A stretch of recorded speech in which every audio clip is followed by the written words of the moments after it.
here as well. There's some fine singers and there. musicians. I'd love to be able to sing like them and play the music like that. Wouldn't it be lovely? You don't sing at all? No, I'd love it if I sang, I'd clear the house. Do you have any old recitation or anything like that? No, I bet you a few yarns. Would you tell me some old yarn that you... Yeah. Where'd you get this yarn now you're going to tell me? Well, God knows, it's so long ago that I've forgotten. When you had scrapers calling around to your house, I Oh God, yes. Yeah. Oh yes. And storytellers. Yes. And now you want to tell me a story, and is it from one of these guys that you got? Well, I can't remember, to be honest with you. Yeah. They're short and sweet. Oh, You yeah. can tell me to stop when you feel like it. No, I'd like to hear what you're going to tell me anyway. Yeah. Well, this first one it's about new parish priest came to this parish, and of course when he landed there anyway, the goodies got stuck in him, and these couple of women went to him, and they said, there's a certain spot not too far from the church, and there's a lot of courting going on there by night, and it shouldn't be happening. So he called down to the guard station anyway, and he said it to the super. God knows, no, the super said to him, if that's all fine that was happening in the parish, I'd have a very easy time with it. So he said, the parish priest said he'd see what he'd do about it himself. So he struck off down this night with a torch and a key, and there was 3 cars parked in the car park anyway. He went up to the first car, knocked on the window, fairly good hard shot. No. After a bit, the window was wound down. Tell me, he said, what are you doing here? God knows, we're practicing the samba. Yeah, practicing the samba. You could get some other place to practice that, now get the hell out of it. Went down to the second car anyway, knocked at the window again. After a bit, the window was wound down. What are you doing here? Oh, we're practicing the tango. Yeah, get the hell out of it. So he had to walk down a fair bit of the road to the third car, and he was thinking, he said, I'll have the first of this now. Knocked at the window again anyway. The window wound down after a bit. I suppose you'll tell me now, he said, that you're doing the bossa nova. Yeah, no, God bless you, Father, she said you got it wrong, I'm only doing the bossa forever.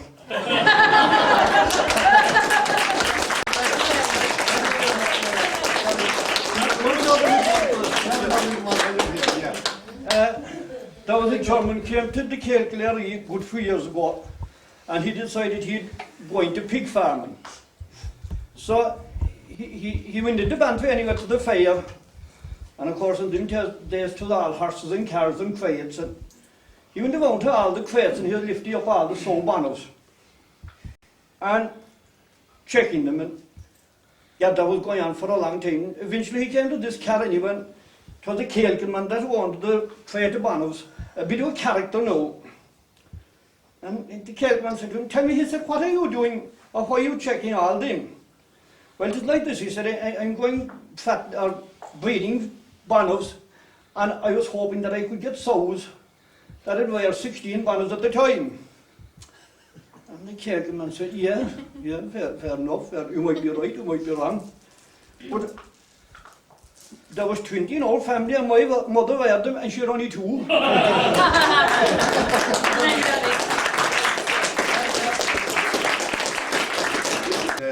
Daughter of Margaret Peters, who read all about the townlands at the beginning of the programme there, and Nasa has a recitation for us. Okay, Nasa, away you go. Little Red Riding Hood and the Wolf by Roald Dahl. As soon as Wolf began to feel that he would like a decent meal, he went and knocked on Grandma's door. When Grandma opened it, she saw the sharp white teeth, the horrid grin, and Wolfie said, "May I come in?" Poor Grandmama was terrified. "He's going to eat me up," she cried, and she was absolutely right. He ate her up in one big bite, but Grandmama was small and tough. And Wolfie wailed, "That's not enough. I haven't yet begun to feel that I have had a decent meal." He ran around the kitchen yelping, "I've got to have another helping." Then added with a frightful leer, "I'm therefore going to wait right here till little Miss Red Riding Hood comes home from her walking in the wood." He quickly put on Grandma's clothes. Of course he hadn't eaten those. He dressed himself in coat and hat.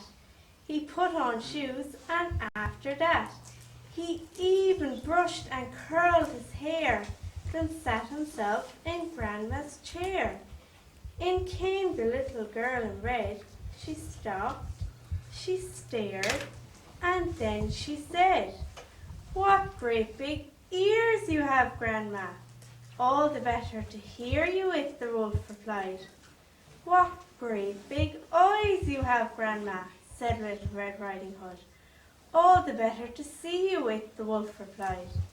He sat there watching her and smiled. He thought, "I'm going to eat this child. Compared with her old grandmama, she's going to taste like caviar."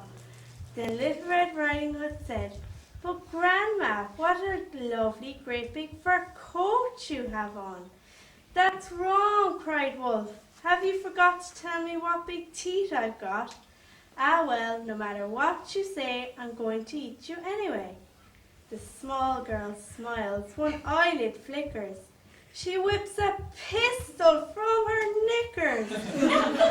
She aims at the creature's head and bang, bang, bang, she shoots him dead. A few weeks later, in the wood, I came across Miss Riding Hood. But what a change! No cloak of red, no silly hood upon her head. She said, "Hello, and please do note my lovely furry wolfskin coat." Riding Hood like you never heard of this, Danny. And now you were here last Sunday night as well, and I noticed you kept very near the door, but you didn't escape. You didn't escape this Sunday night. Okay, Danny, there you go. You lived in a rich man's garden, fairest flower of all that grew. In a world I had no part of, no harm could fall on you. I never got to know you, for you never looked my way. So I left you in that garden, and I sadly walked away. Your father, he had riches, with nothing left to crave, a lord of all the people, yet his soul cold as the clay. He never gave a quarter to one so poor as me. So I left you in that garden where I knew my heart to be. You lived in a rich man's garden, fairest flower of all that grew. In a world I had no part of, no harm could fall on you. I never got to know you, for you never looked my way. So I left you in that garden, and I sadly walked away. Now the years have gone behind me, and my hair has turned to grey. I can see you in that garden on that far-off summer's day. You were 6 and I was 7, not a jacket to my name. So I left you in that garden, and I sadly walked away. You lived in a rich man's garden, fairest flower of all that grew. In a world I had no part of, no harm could fall on you. I never got to know you, for you never looked my way. So I left you in that garden, and I sadly walked away. Thanks.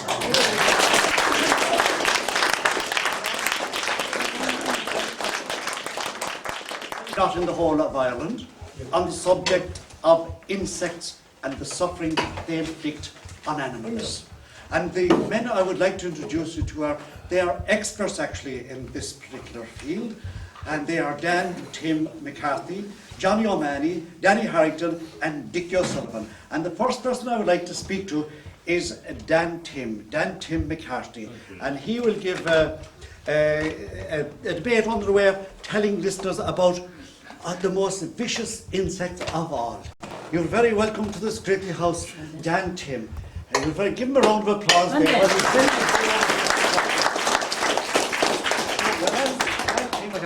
Come over here closer to me. Now you're going to tell me about the insects and the suffering that they inflict on the poor animals. Tell me, does it happen more in Kealkill than anywhere else in Ireland? It wasn't just happened before, Bob. Yes. That was the time they called your spaghetti. Yes. It calls you me what? Spaghetti, you know. Spaghetti, like what's the table that? down. I don't understand that kind of language at all. I have to Come over here spaghetti. closer to me. Right, yeah. There, about there now, yeah. Tell me all about the cow's gaddy. I haven't the whole pint to tell you, but I know that they used it was he was what do I call it? The warble fly, Yeah, is it? Is yeah. that what you're talking about? The Bahawar, I suppose, he was the one. And they got to flood in water when he'd come after them. The cows would. Yeah, Yeah. they never down. Yeah. I remember when we were young, and the cows we shut the cow in. My father shut the cow in. They were so frightened before they got like. Yeah. I was the what do you call him now? The warble. The Bahawar, yeah. And You come in there, Dickie, you seem to know yeah, everything about it. you know Dickie better than me. O'Sullivan. You know better. Come over here closer. He was a very noisy little one, too. Hmm? The back home was a field noisy for you here. Ah, nice. All cold and cut the ears and Noisy. the man God. Nice and different, of course. You know, very sorry, I think. And the cows, when they hear him, But could you hear him? Could you hear I him? do. Would you No, hear What kind of noise would he make? Oh, yes. And what was he called? A back home. A bahur. A back home. This is not great for the other kind of one. I thought you said he was a bad something else. We have many of other things here, but We have, and no, we also have another man with us here, Johnny O'Mahony and Danny Harrington and Danny, come over here, and we also have Johnny O'Mahony. Now, who's going to talk to me first? Johnny, is it? Walk away first, yeah. Johnny's going to talk to me first. Yeah. Okay, Johnny O'Mahony, Yes. and you're very welcome. Give him a round of applause. Thank you. Thanks, Johnny. What do you think these fellas are saying well, there? yeah, I don't know what to interpret his altogether, but I don't know what I can keep inside them. But I'm going to talk to you there about the turf. You know, One second, oh, this thing fell over. 1 sec. Johnny O'Mahony. Oh, they're great and they're good company. They're great But company, they're aren't they? good, they are, and you would not be lonely when you would have them with you. They're experts on this field of They are, insects yes. and whatever. They are indeed. Yeah. They are, yes. Now, could you add anything to that? Well, I must say that I would like. The warble fly and all that. Oh yes, the warble fly of the gadfly. Yes.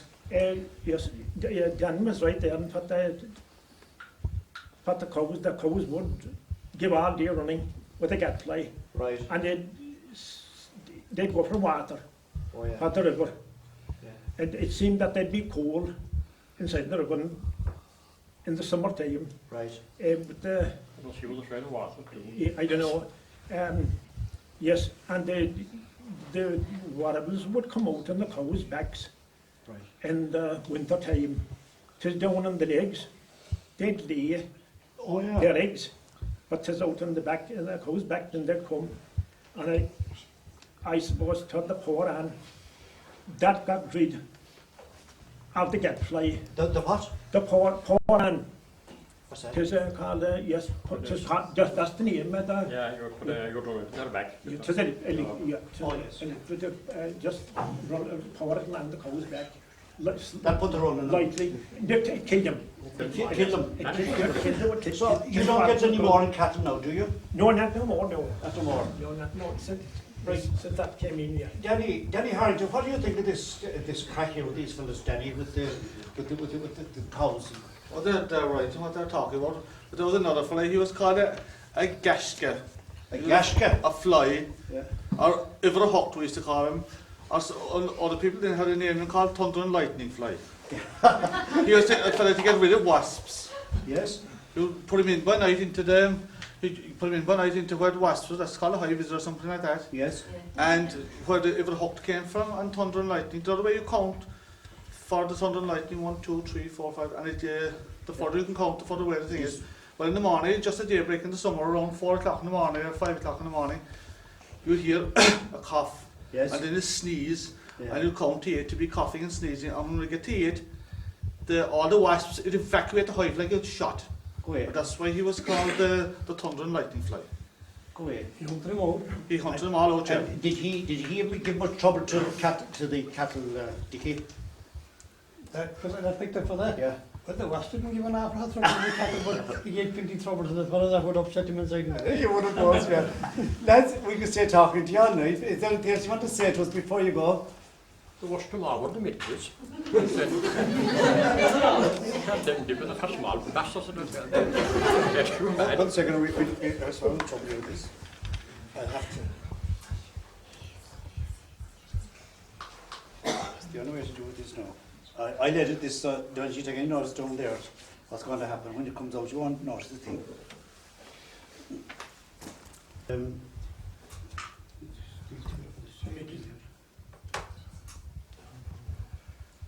The midges are small for us. Yes. Carabils are small as well. Call them?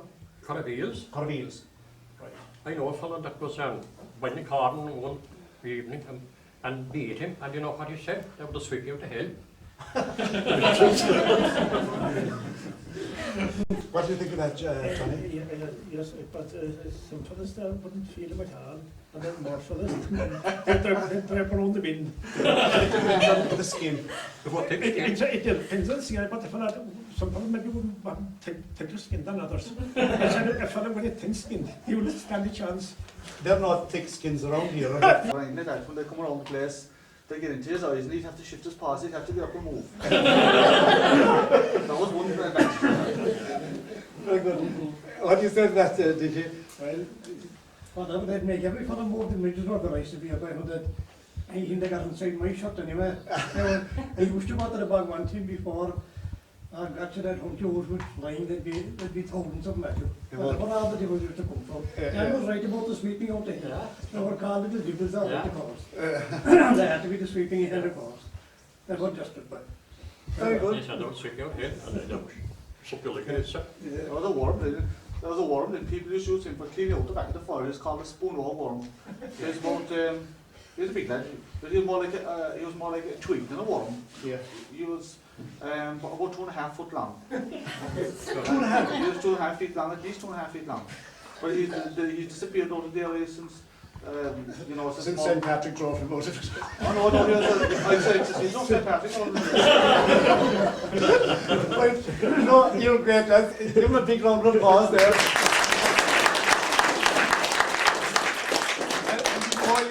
On the local postman here, he did know, but wrote this for his retirement day, Sunday man, he was the local man.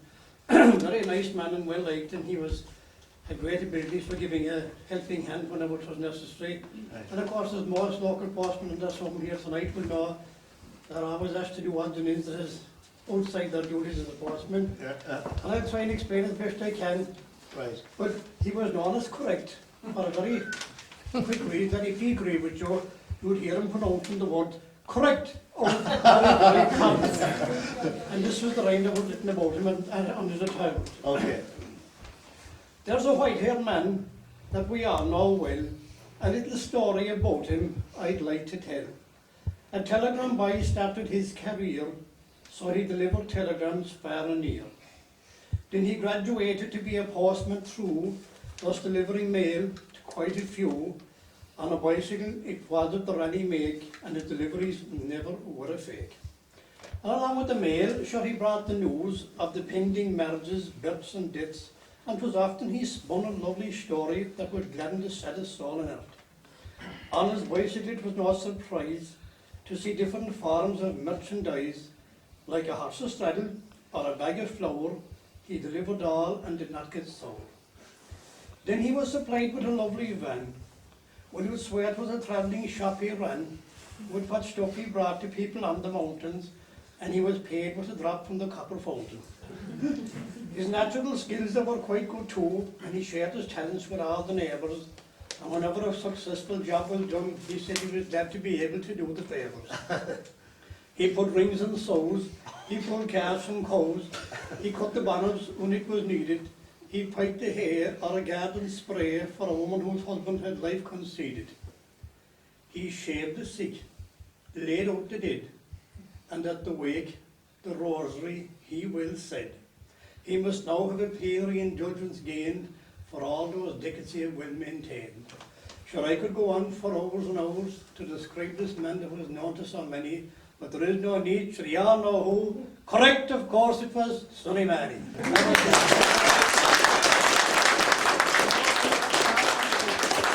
What we do now is we'll give a round of applause, and I thank the lads, and we'll ask Seamus also to sing a song. Yeah? No.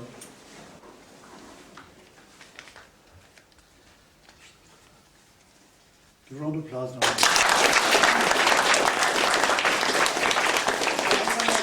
Thank you very much, Dickie O'Sullivan, and what a postman he was, huh?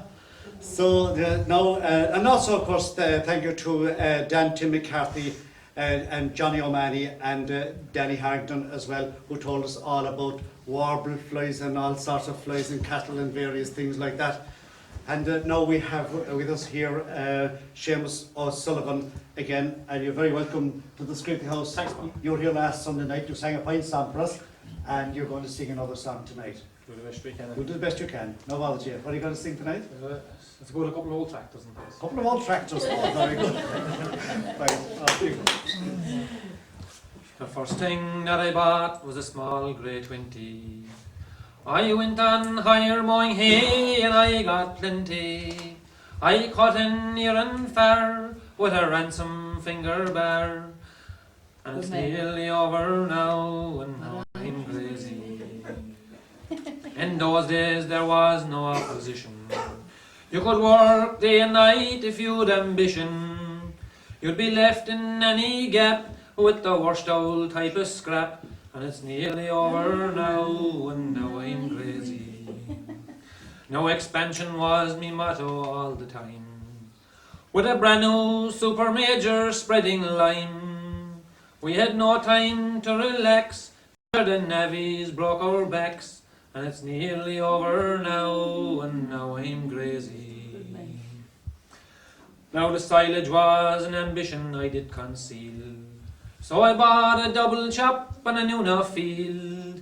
10x6 trailers galvanized, should they spend half their time capsized. And it's nearly over now, and now I'm crazy. Now the silage, it was a long campaign. And the farmer would not stop you in the rain. For not quality he cared, but he loved to have stuff spared. And it's nearly over now, and now I'm crazy. From June until September, day and night, a 24-hour job to keep things right. After a hard day's work and tearing, I often spent the night repairing. And it's nearly over now, and now I'm crazy. Now as the years went on, I bought the modern gear. A self-propelled machine and a new John Deere. From a small grey TVO to a John Deere and Volvo. And it's nearly over now, and now I'm crazy. Well, I held buying 'cause I could not see failure. I bought a 4-wheel drive for every trailer. As fine an outfit as you'd see, it was all there on HP. And it's nearly over now, and now I'm crazy. A few good years I had, I must say. We could put in 100 acres in one day. We worked hard, we were inclined, with great pressure on the mind. And it's nearly over now, and now I'm crazy. Well, then things started to go wrong. I held the same old gear for far too long. Breaking down, it made me tense. Sure, I had desperate expense. And it's nearly over now, and now I'm crazy. Now the intake of the self-propel got slower, and it failed me to keep bearings in the moor. The old tractors are gone to crocks, the loader blew our transmission box, and it's nearly over now, and now I'm crazy. A right hard life I've spent, and not a penny made. Stacks of hire purchase bills that can't be paid. Oh, my spirit, how it sunk, looking at the yard of junk. And it is over now, and now I'm hazy.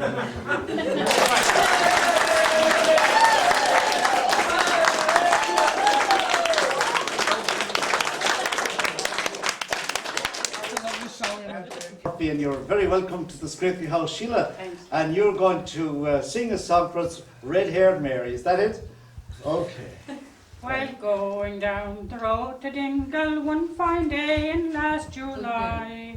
Going on the road before me was a red-haired girl I chanced to spy. Old donkey he will carry you to. Seeing that you've got the donkey to the Dingle fair, I'll ride with you. When we reached the town of Dingle, I took her hand to say goodbye. When I think our man stood up beside me, and he belted me in my left eye. Take your hands off red-haired Mary Ann, and I will soon be wed. We'll see the priest this very morning, and tonight we'll lie in the merry shed. Well, I was feeling kind of peevish, me poor old eye was sad and sore. I was sad and sore. I kicked him with me hobnail boot, and he went back through Murphy's door. A policeman came around the corner, and he told me I had broke the law. The donkey kicked him in the kneecap, and he fell down and broke his jaw. Take your hands off red-haired Mary Ann, and I will soon be wed. We'll see the priest this very morning, and tonight we'll lie in the merry bed. Then he went to get his brother, the biggest man you could ever meet. He hit me with his knuckles and left me minus 2 front teeth. Now the red-haired girl, she kept on smiling. I'll go with you, young man, she said. We'll see the priest this very morning, and tonight we'll lie in the merry shed. We get it. Up there we are together, my black eye and her red hair, smiling gaily as we tinkers, because we were a handsome pair. Take your hands off red-haired Mary, and I will soon be wed. We'll see the priest this very morning, and tonight we'll lie in the merry shed. Thanks very much. Now, you're going to sing a song. I'll sing a song for you, Yeah, what are you going to sing? Glen Scoraíocht. Glen Scoraíocht. Yeah. Lovely song too. Yeah. Attention pay my countrymen, and hear my mournful news. Although my song is sorrowful, I hope you'll be excused. I left my peaceful residence, a foreign land to see, and I bid goodbye to Donegal, likewise to Glenswilly. It was on a summer's morning at the dawning of the day. I left my peaceful, happy home to wander far away. And as I viewed that grand old glen, perhaps no more to see, sure I thought my heart would surely break on leaving Glenswilly. No more down by the sycamore I'll hear the blackbird sing. No more to me the bright cuckoo shall welcome back the spring.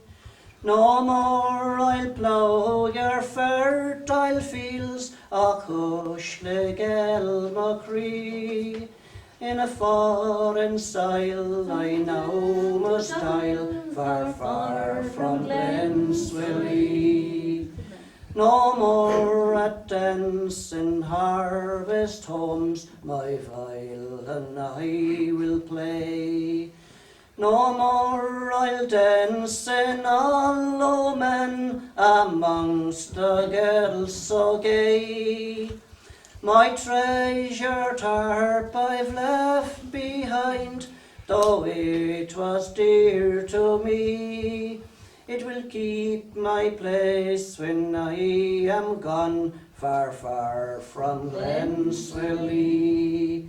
God bless you, dark old Donegal, my own dear native land.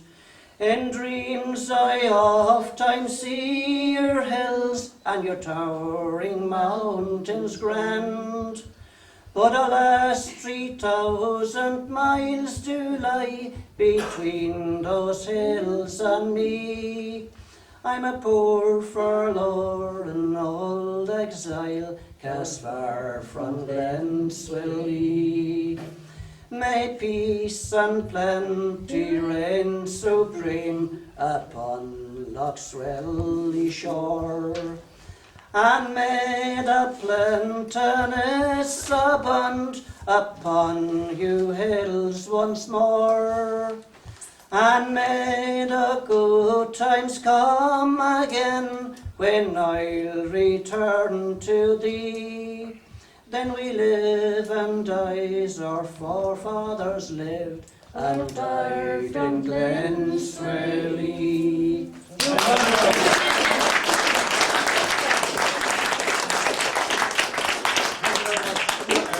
Donny McCarthy, and I'm sure most of our listeners out there will know that Donny is the father of that great musician Pat McCarthy, who played us in there, and when it comes to the end of the programme tonight, I'm sure he's going to play us out as well.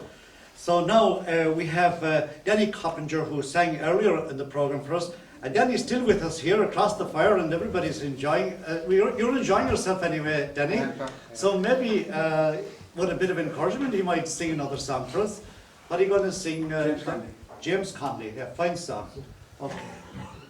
A great crowd had gathered on a tree about to lay down.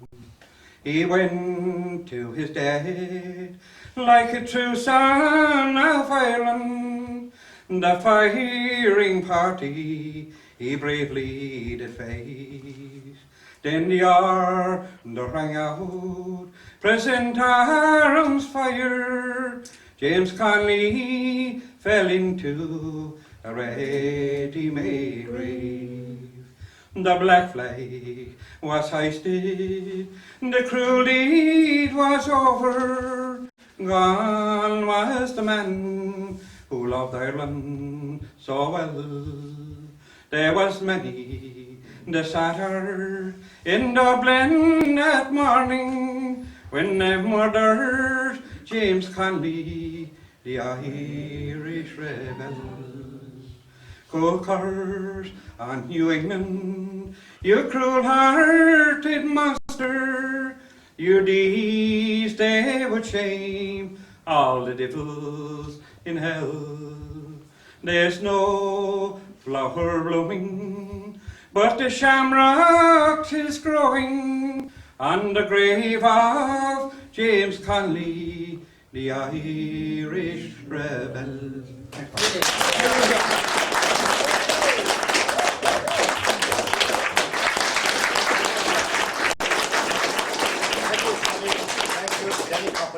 Fine song, James Conley. Thank you very much indeed, Danny.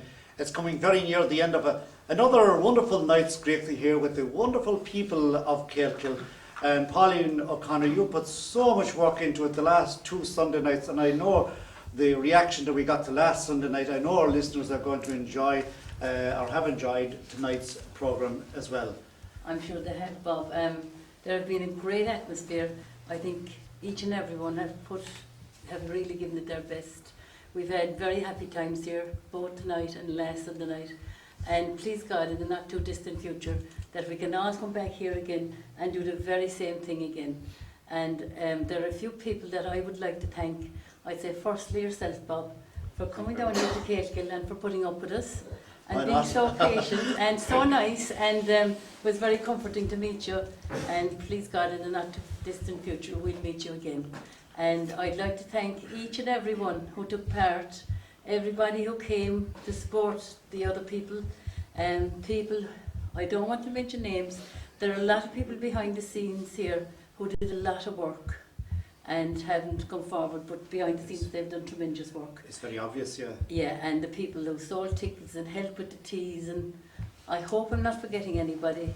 And of course, the principal of the school and the board of management, and everybody who helped in any way to make such a success of our 2 nights here in Kealkill with you, Bob.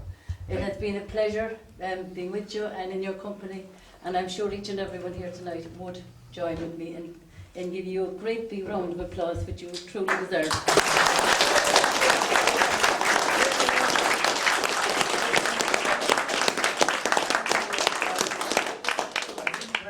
Our station back there would recommend that it was absolutely a wonderful, wonderful night scraping, and as I say, typical of the old type of scraping that we had many years ago, where people visited each other's homes, sat around the fire, told stories, played music, and generally had a lovely time. And that was typical of what happened here tonight. And I could say to each of you at home, just keep away from the old box in the corner and listen to the old radio, or visit each other's homes, tell a few stories, sing a few songs like we did in the old times. There's nothing like that type of entertainment. And tonight here in Kealkill, I met some wonderful, wonderful people, and it was a pleasure for me to come down here to this Scoraíocht house here tonight. And thank you very much, Pauline, and thank you to the other organisers as well. Thank and the wonderful reception that we got here, and the wonderful refreshments that we got last Sunday, and I can even next Sunday night for another Scoraíocht around the old Borylog fire. There's many a memory, bright and fair, will tingle at a name, but leave unstirred the embers there we cannot fan to flame. The years have turned the rusted key, and time is on the jog. Still, spend another Scoraíocht with me around the Borylog. Thank you very much. Thank you too, Bob. Thank you very much. Oh yeah, you give it all up, lad, if you want.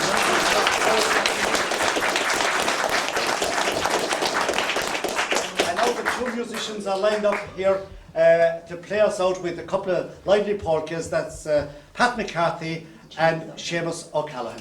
Okay, thank you very much. You too. Pat, again, I was talking when you were starting. Okay, I let it down. Okay.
I must say that it was a real pleasure for me to come down here and meet you all. We had a wonderful, wonderful night lately. The first programme will be going out next Sunday night.